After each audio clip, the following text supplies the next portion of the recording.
Sai channel बोल रही हूँ। सबों को ओम साई राम, जय जय साई राम। उम्मीद करती हूँ आप लोग साई बाबा की कृपा से खुशहाल होंगे। परंतु अभी जो है कोरोना फिर धीरे धीरे पैर पसार रहा है, इसीलिए आप लोग जब घर से बाहर जाएंगे तो मास्क लगा के ही जाएंगे। सतर्क होकर रहेंगे तो ज़्यादा अच्छा रहेगा। और अभी तक आप लोगों ने मेरे चैनल को सब्सक्राइब नहीं किए हैं तो जल्द से जल्द सब्सक्राइब कर लें, लेट ना करें, क्योंकि जो भी न्यू नोटिफिकेशन है सबसे पहले आप तक पहुंचता रहे। और मेरे वीडियो को लाइक और शेयर करते रहें। तो अब मैं आगे आप लोगों को सद्गुरु साईनाथ जी महाराज के बारे में कुछ बताने जा रही हूँ। साईं बाबा जो थे तीनों काल के ज्ञाता थे। भूत, वर्तमान और भविष्य तीनों कालों की जानकारी उन्हें रहती थी। पृथ्वी पर जितने भी प्राणी हैं उनके जीवन का तीनों कालों के बारे में पता रहता था कि उनके बीते हुए जीवन में क्या हुआ और वर्तमान जीवन में क्या हो रहा है और भविष्य में क्या होने वाला, सब उन्हें पता रहता था।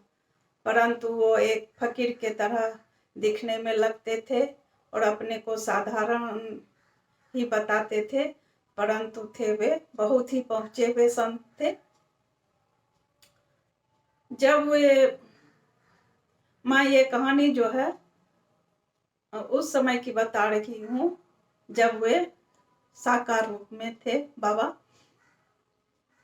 उस समय की है।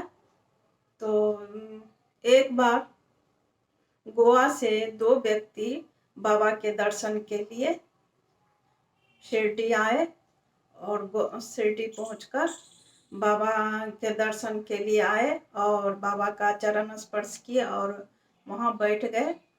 और बाबा के आसपास बहुत सारे भक्त जो थे वो बैठे हुए थे और उनके पास उनके अंतरंग शिष्य जो थे श्यामा, वो भी बैठे हुए थे। तो बाबा गोवा से आए हुए दो व्यक्ति में से एक व्यक्ति से 15 रुपया दक्षिणा मांगे। तो वो व्यक्ति जो था 15 रुपया दक्षिणा जो था बाबा को प्रदान किए। तो दूसरे व्यक्ति से बाबा नहीं मांगे। तो दूसरा व्यक्ति जो था खुद ही स्वेच्छा से वो भी 15 रुपये दक्षिणा बाबा को देने लगे, परंतु बाबा अस्वीकार कर दिए उसके दक्षिणा को, बोले नहीं, तुमसे नहीं लूंगा। तो सबको आश्चर्य लगा, जो भी अगल बगल बैठा था सबको आश्चर्य लगा, क्या बात है, एक व्यक्ति से बाबा मांग के लिए और दूसरे व्यक्ति जो स्वेच्छा से दे रहे हैं उससे बाबा नहीं ले रहे हैं। तो किसी को कुछ पूछने की हिम्मत नहीं हो रही थी, पर उनके जो सबसे नजदीकी शिष्य श्यामा थे वो बाबा से हर तरह की बात किया करते थे, बेधड़क उनसे सब कुछ पूछते थे। तो वो पूछ बैठे, बाबा ये क्या है, एक व्यक्ति से आपने मांग के दक्षिणा ले लिया, अब दूसरे जो है स्वेच्छा से आपको दे रहे हैं तो आप मना कर दिए, ऐसा क्यों करते हैं। तब बाबा श्यामा को बोले, श्यामा देखो, तुम बहुत ही सरल हृदय के हो, तुम कुछ नहीं समझते हो। क्या समझते हो, मैं अपने लिए लिया हूँ, मेरा परिवार है, मेरे घर हैं, जो मैं अपने लिए उससे पैसा लूंगा। मैं तो मस्जिद में रहता हूँ और 5 घर भिक्षाटन करके लाता हूँ, तो उसमें 2 घर से ही जो भिक्षाटन रहता है उसी से मेरा जो है काम चल जाता है। और 3 घर से जो बचा हुआ भिक्षाटन रहता है वे मैं गरीबों को दे देता हूँ, पशु पक्षी को खिला देता हूँ। मुझे क्या जरूरत है, मुझे तो संग्रह करना है नहीं। जानते हो, जिससे मैं 15 रुपये दक्षिणा लिया, उसका आरंभिक जीवन जो था बहुत ही कष्टमय था। और वो ईश्वर से मन्नतें मांगा, जो जब मुझे नौकरी हो जाएगी तो मैं आपको 1 महीने का वेतन जो है आपको करूंगा। उसके बाद उसे कुछ दिनों के बाद नौकरी हो गई, परंतु वे ईश्वर को जो वादा किया था, मन्नतें मांगी थी, वो इस बात को भूल गया। वह 1 महीने का वेतन ईश्वर को अर्पित नहीं किया।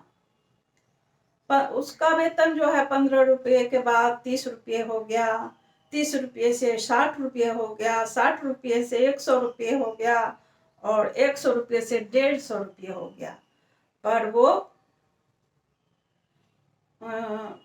भूल गया इस बात को, जो मैं मन्नतें मांगा था ईश्वर को अर्पित करना है, इस बात को भूल गया सुख में।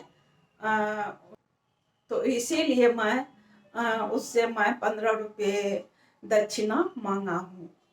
मुझे क्या जरूरत थी मांगने की, उसका जो है कर्ज था उसका, इसीलिए मैं उससे 15 रुपया दक्षिणा लिया। तब जाके सभी लोगों को, जो आसपास बाबा के आसपास बैठे थे, तब सभी लोगों को इस बात की जानकारी हुई, जो बाबा क्यों उससे दक्षिणा लिए और दूसरे से क्यों नहीं लिए। उस व्यक्ति को भी, जिससे दक्षिणा लिए थे, उस व्यक्ति को भी सारी बातें याद आई, और तब उसे अपनी गलती का एहसास हुआ, और उसे समझ में आया कि बाबा कितने पहुंचे हुए संत हैं। उसके बाद वे साईं बाबा के शरण में ही अपनी पूरी जिंदगी बिता दिए। तो बाबा ऐसे हैं, इतने पहुंचे हुए संत हैं कि उन्हें तीनों कालों की जानकारी रहती थी, तीनों कालों के ज्ञाता थे। तो आप लोग को ये मेरी कहानी कैसी लगी, आप लोग के द्वारा बताएंगे, फिर मैं आप लोगों को आगे के वीडियो में मिलूंगी। तब तक के लिए फिर से सबों को ओम साई राम, जय जय साई राम।